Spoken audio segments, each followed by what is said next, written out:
Good morning. My name is Trudy Coxe, and our guest today is Ruth Ganesh. Ruth, if you have been around Newport in the last few days, Ruth is the mastermind behind an incredible exhibition that is taking place at the Friends Meeting House, at Salve Regina University, at the Breakers, and at Rough Point. And that is the Great Migration. There are 100 life-size elephants made out of a weed in India that you can enjoy. And Ruth is the mastermind behind it. She is the person whose specialty is to imagine and deliver major public art events around the world. She's raised about $20 million for wildlife conservation, which is tremendous.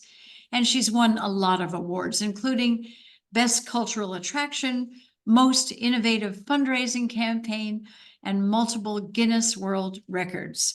She is the founder of a group called the Coexistence Collective, and that's what's behind this whole effort in Newport. And this effort is going to go across the country, which is also phenomenal. So we are very, very happy to have you with us today, Ruth.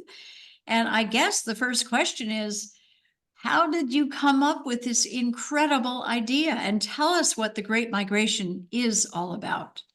Oh, thank you, Trudy. I'm cartwheeling inside right now. When we finally installed all of those elephants behind the icons meeting icons, the Breakers, it was just one of the happiest moments of my whole life.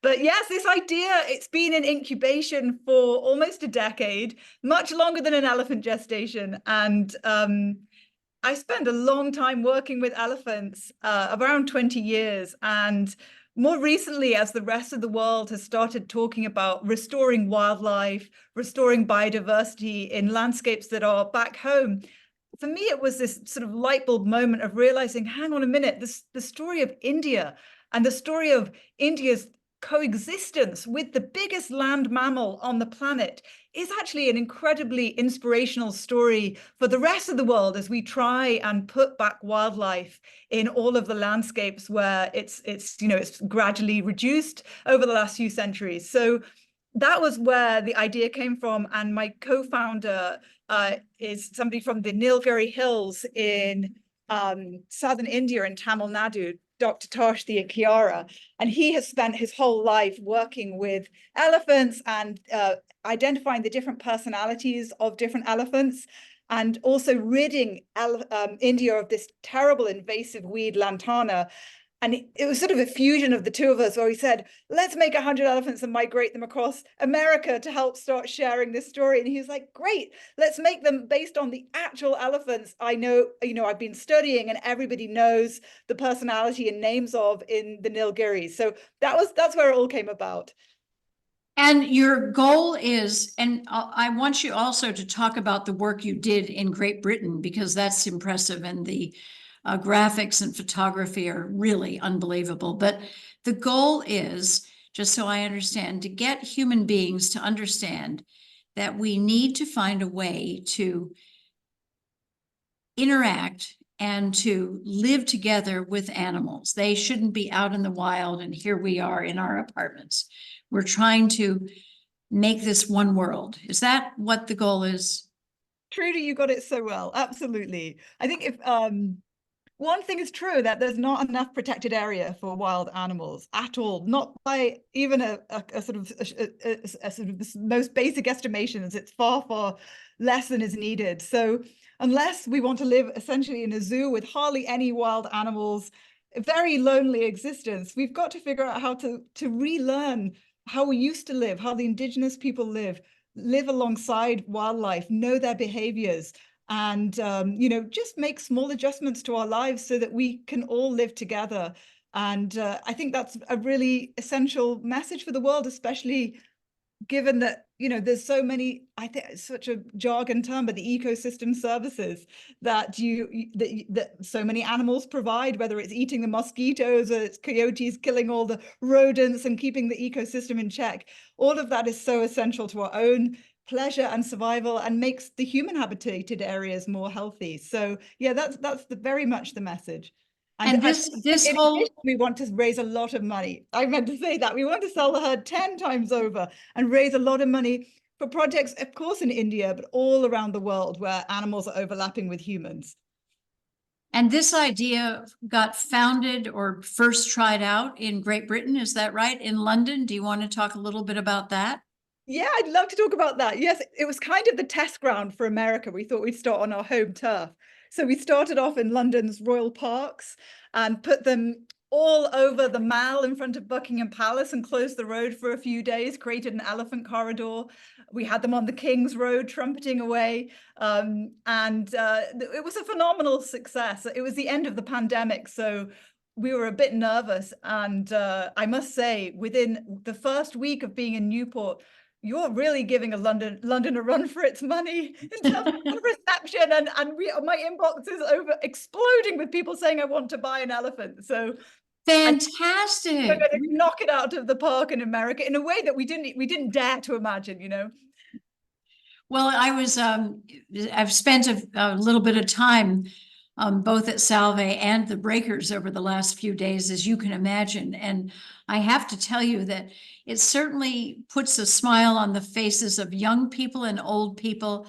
I love the fact that people spend time with each elephant. They don't just rush in and take a picture and rush out. They are really mingling with the herds, both at the Breakers and at Salve. So you have started something, and the numbers have been phenomenal, which is really interesting. And the way your designers located the herds on the lawn of the Breakers and then at Salve really was masterful. Just great. Thank you. Well, we had some help from your head gardener, Jim, as well. So well, good. Thank you. Joint effort. Jim Donahue is our best. So this migration of elephants will occur across America. I'd love to hear what sites have you selected and how did you choose them and how long will this migration occur? And tell us the whole thing. This is a year-plus effort. So we're going to be hearing about the great elephant migration again and again from now until September, when the elephants are here and then they move on. So let's hear about that. Thanks, Trudy. Yeah, each location has been picked very carefully. They're very symbolic locations. We are working in partnership with Art in Newport, and our curator, Dodi Kazanjan, has also been very instrumental in selecting locations. So the Newport was, we wanted to create this image, this idea of the elephants landing on American soil, and Cliff Walk with those beautiful chunks of land and headways couldn't be more perfect. So that, and we also love the joint iconography with the incredible houses and the incredible elephants.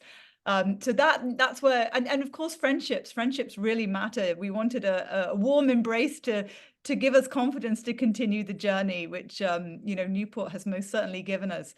In New York, the next stop, the meatpacking district, where the herbivores will be sniffing around, we wanted to create a metaphor for what's actually happening in India and with wildlife in general. I think we saw this a lot during the pandemic with wildlife going into city centers and sort of almost reclaiming old territory.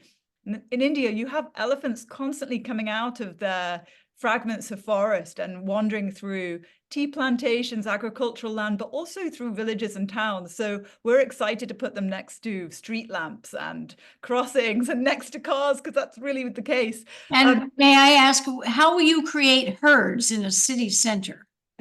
With great difficulty. There will be a bit more, they'll be more fragmented and spread out, but we have got some plazas within meatpacking where we'll be able to do some concentrations. But yes, I think they'll be just like in the wild when they're going into towns, just a couple at a time, a few at a time, and you'll just keep bumping into them every shop you go to. Maybe we'll put one in a shop too. But and then of course we follow the weather, and we are going south for winter. They winter in Miami on Miami Beach, and they'll meet the art crowd there for Art Basel. And I think probably one of the more meaningful locations is Blackfeet Nation in Browning, Montana, where we will meet indigenous groups who are restoring bison to the land in America, which has great parity with our message in India. And LA is the finishing line. So I hope my husband will still remember me at that point. He's going to have to come visit. And then it ends in California though, right? That's right. We're going to Los Angeles, and yeah, we're just, that's the only location. We're still looking at a few different potential spots. So we don't know exactly where, but definitely that's where we're going to land. Well, you still have a year, so you don't have to get too stressed out about it yet. Yes. You have a little bit of time. You said you're aiming to sell these elephants. So tell me a little bit about what that involves, Ruth. And how would a person who bought an elephant use it most practically? You'd have to have a good backyard. There's a lot of people buying elephants that was definitely not in their plan when they began 2024. And I think they're really, seeing them as beautiful horticultural elements for their gardens. So I think the process is quite simple. On the one hand, you just go up to the herd, each elephant has a name, and there's a way to contact us directly from the signage. But the actual decision-making can be quite agonizing, because as you said, each elephant is completely different, completely unique, and you really get a sense of the personality. So people do spend quite a lot of time deciding which one they're going to add to their family. Sometimes they can't decide. We've had people buying 3 or 4 and having a whole herd wander through their shrubbery back home. So we'll see. Yeah, that's the process. And thanks for highlighting that. Well, I think it is a great, wonderful way to raise money. It's a very innovative way to raise money. And when people who are listening to this show see the elephants firsthand, they will see how incredibly impressive they are. Not just the tuskers, but even the little baby elephants I could see sneaking out of your back patio somehow. There are so many different ways that you could enjoy these elephants. This is a weed in India that people are trying to get under control. Is this lantana, this weed? Is this something that will persevere outside in elephant form for many years to come? Tell me about the material. Yeah, so the material is an invasive weed that was introduced by British tea planters as a decorative plant that would go around their bungalows next to all the tea plantations. And then it's unfortunately got completely out of control in the protected areas. About 40% of India's protected areas in the south are completely overrun with lantana, and it's not edible. So it pushes the wildlife out and into human habitats. So the project is removing it and also funding large-scale removal of it. So it's entirely circular in that way. And in terms of durability, yeah, they will last a very long time. All of the lantana has been treated, it's been soaked, it's been coated in a special oil, and you just have to make sure, rather like wooden furniture in your garden, that you protect it, you winterize it, and you make sure it's oiled regularly. So they should last a very long time, as long as we do. Yeah, I did, not to put a damper on this, but I did get a note. We sent out an announcement about the elephants at the breakers. And I always get lots of responses back. And one of them was, have you made sure that this material is not going to drop bad things on the lawn at the breakers and infest the neighborhood with things that we don't want? So I'll ask that question of you. It's completely dead. Very good question, but it is completely dead. It is not alive. And we've had to do many processes with importing and shipping, both in India and on the American side. So fear not, you will not end up with a lantana infestation in your beautiful gardens. Good question. I think that was raised. So what has been the reception that you have received? In Great Britain, were you selling the elephants there too? Yes, we were selling them, and they ended up in incredible gardens, actually. Probably the highlight was selling to the king and the queen, the now king and queen, who have them in the grove. And when you go visit, it's the first thing you see is their own little herd. So the reception was very, very mixed and moving, all positive. I think my favorite reception was from Indians who all had an elephant story in their families, their grandparents or their parents or even themselves. They'd grown up with elephants all around them. So that was really beautiful to see the joy on their faces. And some people would get, I think, very early in the morning or late at night when not very many people are there, and it really felt like you were stumbling on a real herd because of just how brilliantly anatomically correctly they've been translated into sculpture. People sometimes would have an emotional reaction, which was very, very moving. But I think, yeah, and then children just running up, elephants, it just, they're sort of universal, aren't they? I've never met anyone that doesn't love an elephant. I'm yet to meet them. That's so true, Ruth.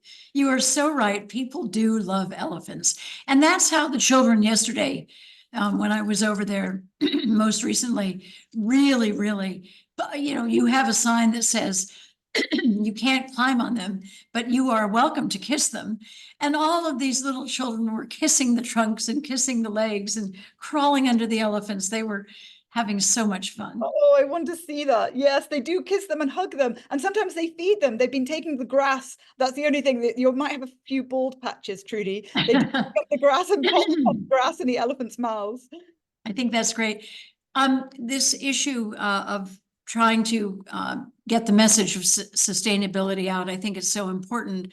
Apart from helping raise money for your organization, what are things that people, I think that maybe New Englanders don't see this as an issue. We don't have elephants here, but those of us who care about the world and all the really unique creatures in this world do care.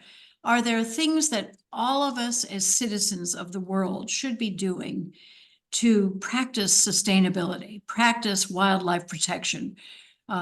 You read about the number of insects that are on the decline and the birds that are disappearing because the insects aren't there, and the understanding that everything is related to something else. And so if you disrupt one part of the food chain, everything else is gone. This needs to be preached.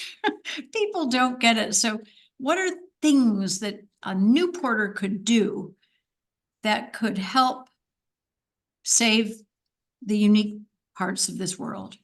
Oh, Trudy, what a beautiful question.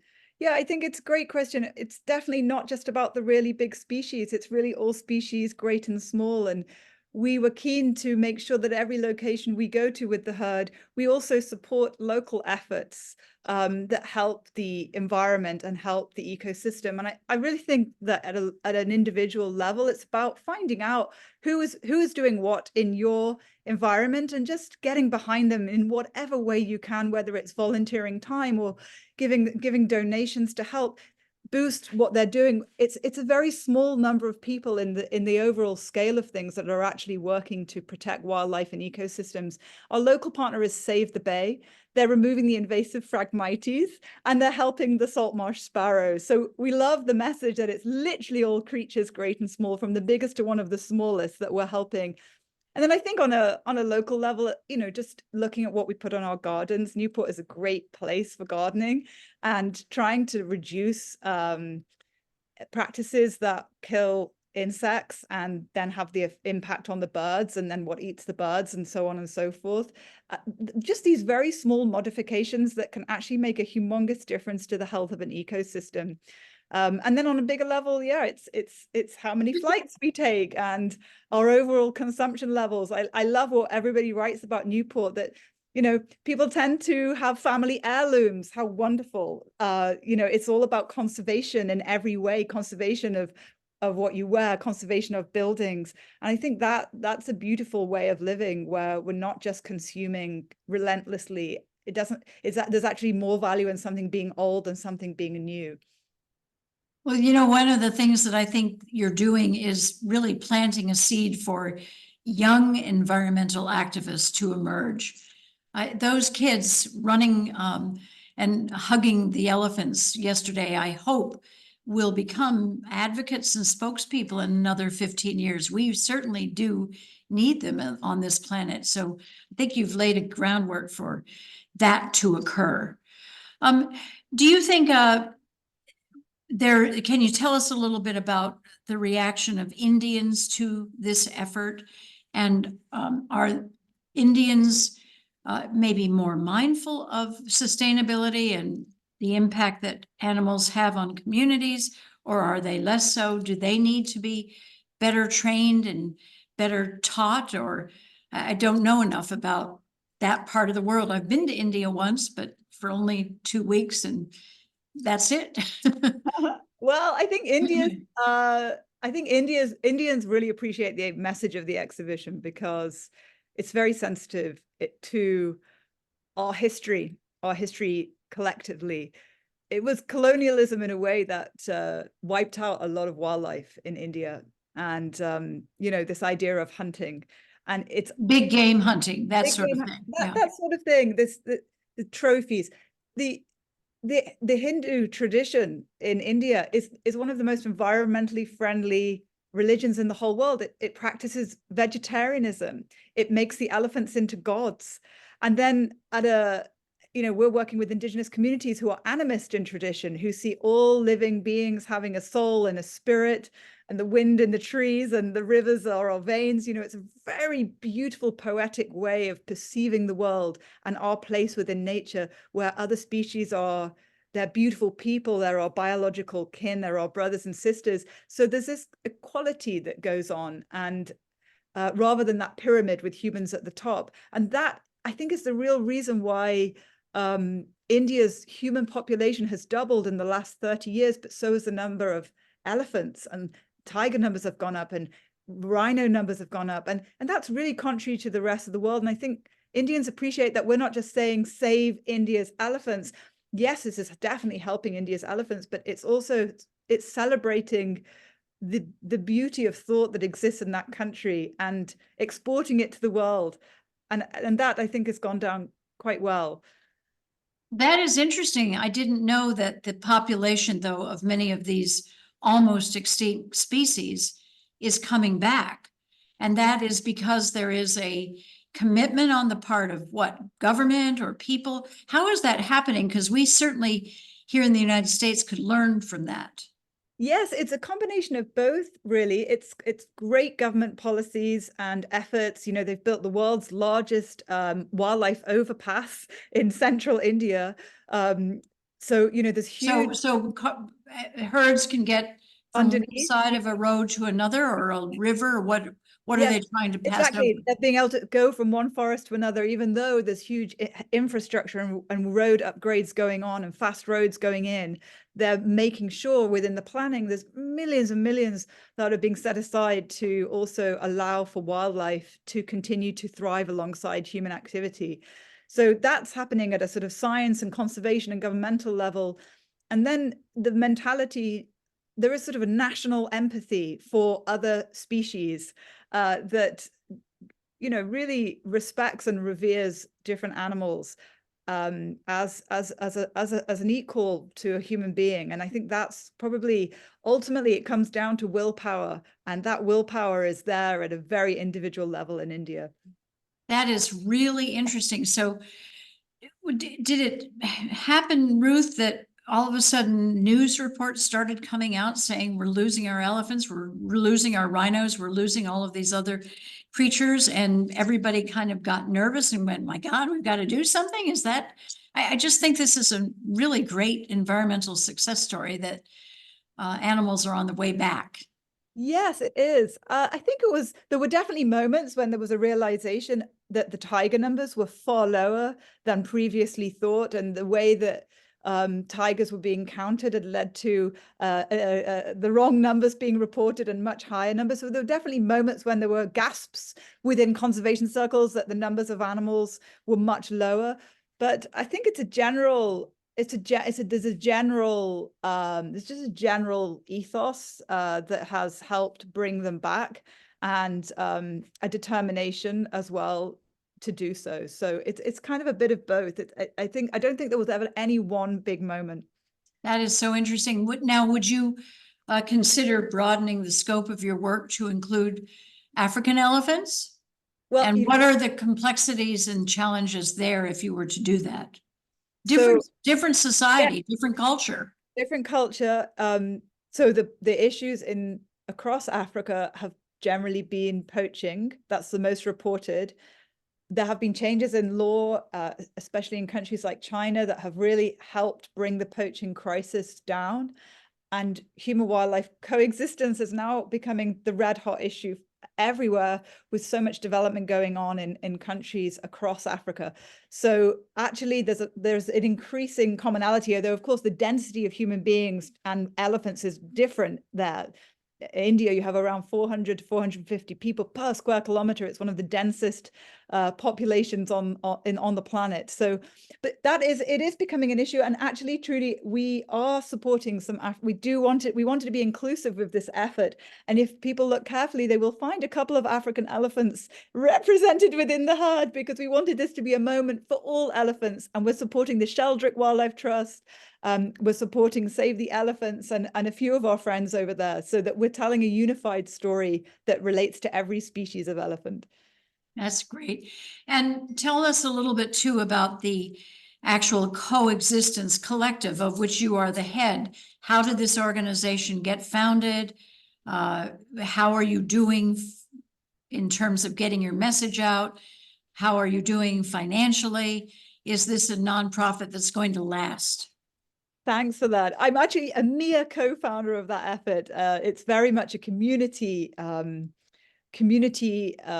enterprise. So it's going to be India's biggest indigenous enterprise in the conservation space. It already employs 200 indigenous people from the Nilgiri Hills, and we're expecting that to grow with the sheer volume of people wanting elephants.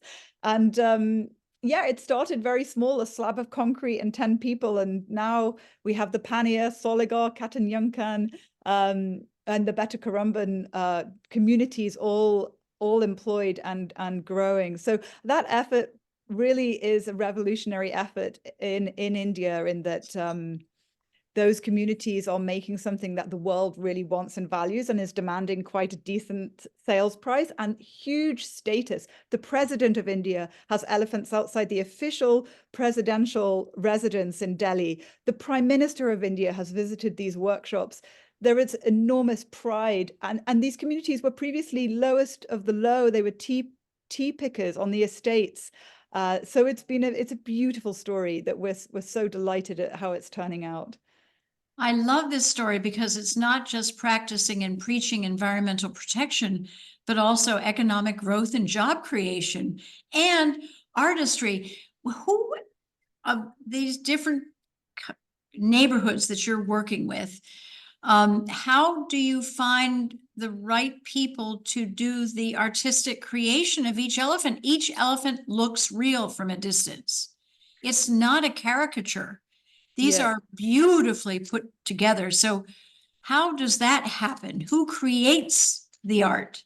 So we have a real mixture of skills. So there's a wonderful, the wife of the co-founder, Shubhra Nair, is a designer. She went to the best design school in India, in Ahmedabad.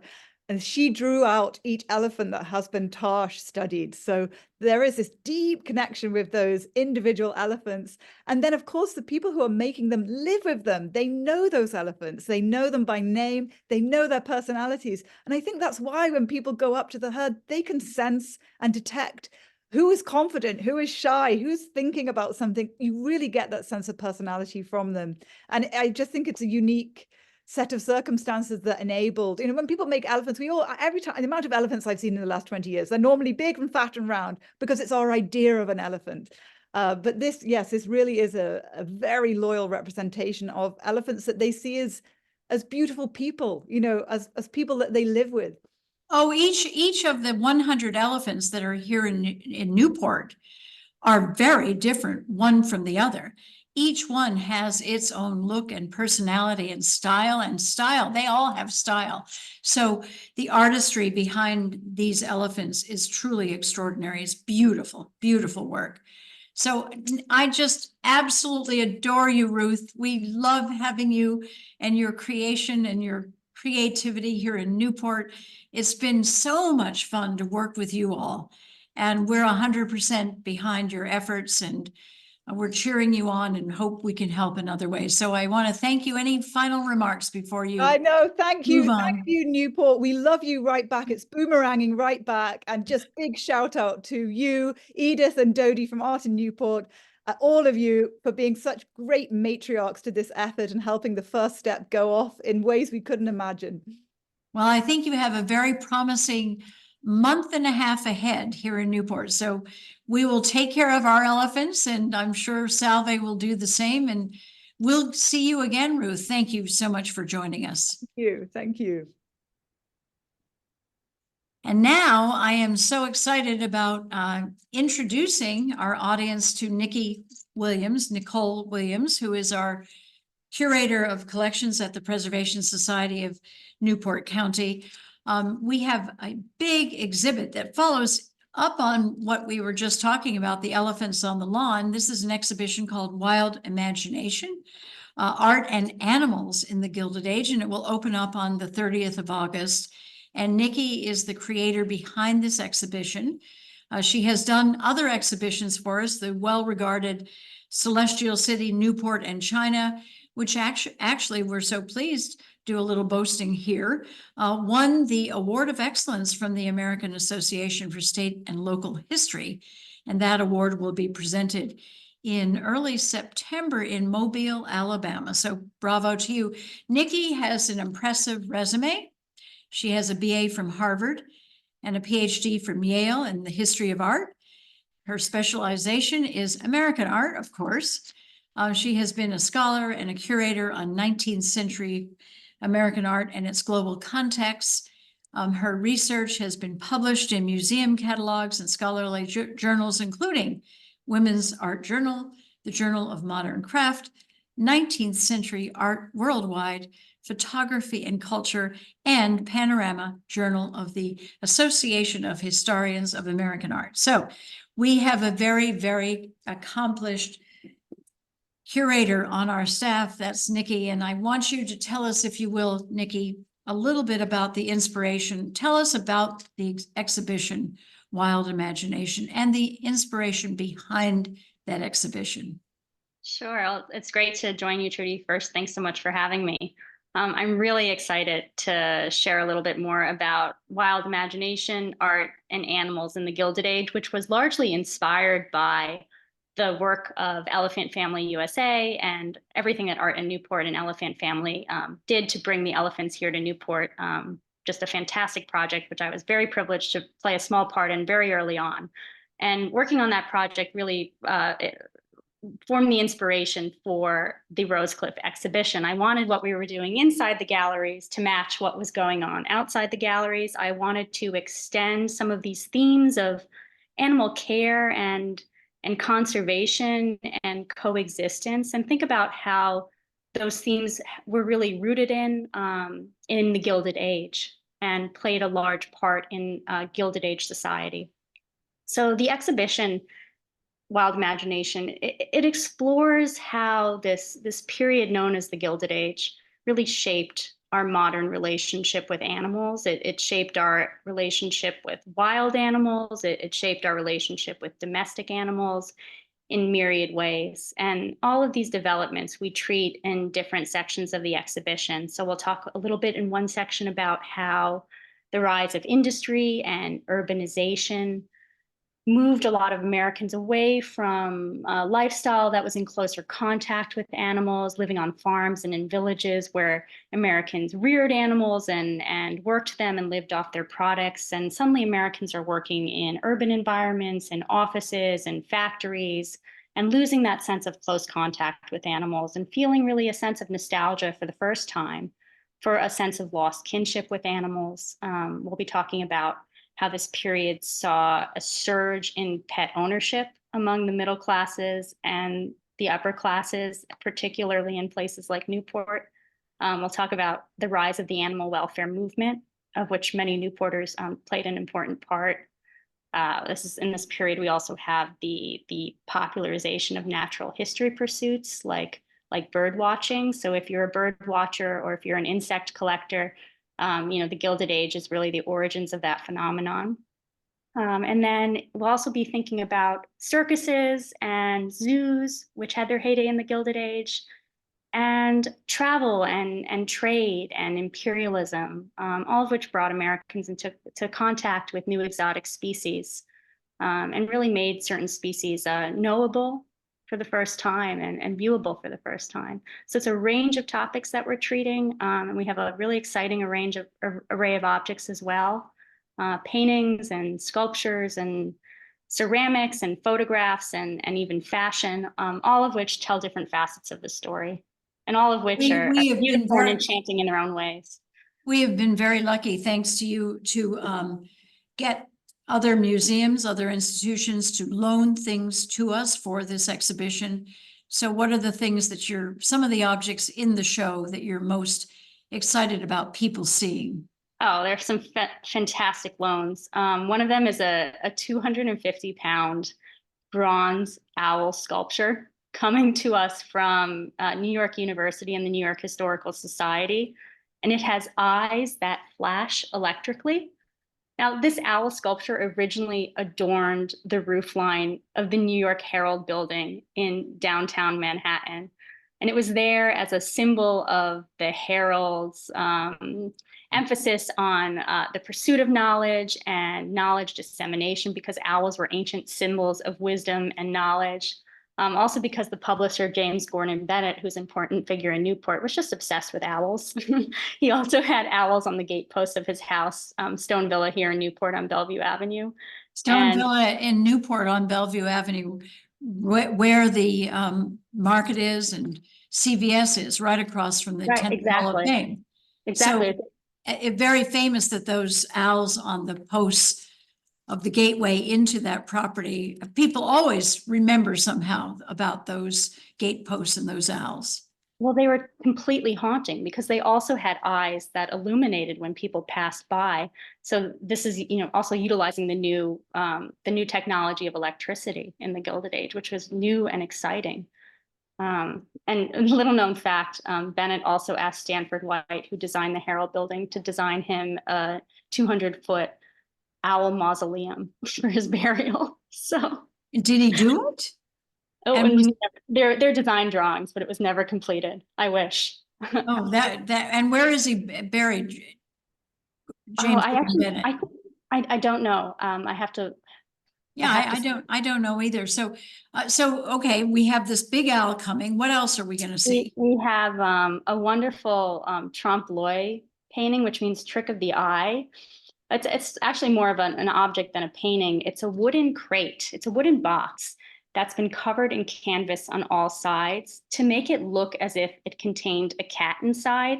It's a trick of the eye, illusionistic piece by an American artist named D. Scott Evans, and that's coming from the Columbus Museum of Art. So when people encounter that piece in the gallery, they'll be momentarily tricked into thinking there's actually a cat in a cage in the gallery. And that's a wonderful piece that speaks to this moment in American history when there's an increasing cultural concern for the humane treatment of animals and animal welfare, because folks who encounter this object are encouraged to feel sympathy for the confined feline. So that's a really striking piece as well. We also have wonderful watercolors by the marine zoologist Alexander Agassiz, who had a marine lab up at Castle Hill in Newport, and those are coming to us from the Museum of Comparative Zoology at Harvard. Those have never been seen before, so that's exciting as well. Lots of loans. So that's great. So it really will cover a range of things with objects telling the stories. Exactly. So what was the pet of choice in the 1880s, 1890s? Was a pet expensive? How did you get a pet? Now we can go over to, the local, there's so many ways that you can pick up a pet. It must have been somewhat exotic then, but I don't know. How did you, if you were interested in having a pet, and then what did you feed your pets? And because there was no dog food or cat food, and where did you keep your pet? Tell me a little bit about this emerging hobby for Americans during the Gilded Age, investing in your pet. Well, you had to have money was the first thing. So owning a pet was a sign of middle-class respectability. It was a sign of domestic comfort. And it was a sign also of one's kind of moral rectitude. If you had an animal that you could love and care for and provide for. So you start to see pets increasingly in middle-class households and in elite households where they really become objects of conspicuous consumption as well. You see that in Newport. Lap dogs in particular become outlets for wealthy Newporters to just spend extravagantly. You know, this is the Paris Hilton Chihuahua of its day. Yeah. And this would be a sign of status. This would be Exactly. something that you would show off and make sure that Mhm. everybody in the neighborhood knew that you had. What was the dog of choice at the time? Was it a special breed? There are a number of really popular pure breeds. The ones that we're highlighting in the exhibition are the Papillon dogs, one of which belonged to Elizabeth Drexel-Lair, a Newport socialite. French and English bulldogs. I learned in the course of research for the exhibition that Alva Vanderbilt Belmont had a bulldog that she named Dollar. This is the wealthiest woman in America naming her dog Dollar. It's quite funny. And you know, another funny thing about Alva and Dollar, you know, Alva was often likened to a bulldog because she was short in stature and she was powerful, but she was also pugnacious. She was a real fighter. You know, she fought for her status in Gilded Age society. She fought for her status, her status as a woman voter. She fought for suffrage. Was one of the most important suffragists of her day. She basically bankrolled the American suffrage movement, and her peers started to call her a bulldog. So I think, you know, this wow. the fact that people like to talk about how folks resemble their pets. And I think this idea dates back to the 19th century when pets are increasingly becoming part of our households. We're kind of de-wilding them. We're taking them out of close contact with other animals. We're beginning to feed them diets that resemble human diets. We're beginning to treat them and humanize them as if they were members of our own family. So this is when you start to see this kind of twinning of owner and pet in the American imagination. And it goes right back to, again, to, you know, Alva and her bulldog Dollar. And then when did dogs and cats become available to, if that's not the right word, available to the middle class? Did This that really happen in the 80s and 90s and or after 1900?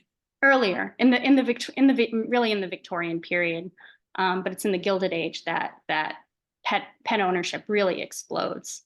And for the upper classes, having a pure breed dog was really important because the breed of one's dog was supposed to reflect one's own, you know, quote unquote, well-bred status. Wow. And then you said, actually, we have only about a minute and a half. You said that protection organizations, animal protection organizations also formed. Why was that? Why did that happen? Why were they needed? So, because there are a few really important folks, influential Americans, New Yorkers, and Newporters among them who played a role in getting the animal movement off the ground. It was largely animal rights movement off the ground. It was largely a response to certain cruelties that were proliferating in America's cities, like the fact that horses were being overworked. And also dogs and cats really had a rough time on America's urban streets. So there was a fellow named Henry Bergh, who was really influential. He founded the ASPCA in 1866. And Bergh had some influential allies. Among them was George Bancroft, who was the first owner of Rosecliff. Yeah, right. That's so interesting because here we are with the elephants on the lawn of the breakers, hoping to achieve our goal of having the citizenry appreciate and respect these wonderful creatures. And it really is kind of a theme that continues on decade after decade, starting back when the ASPCA was created to today, how valuable animals are in our whole culture and our whole life. So we have no more time, Nikki, but thank you so much. We're looking forward to this new exhibition. It opens on the 30th of August, and we hope all Newporters and Middletowners who are listening to this program will come and visit us. So thank you. Thank you.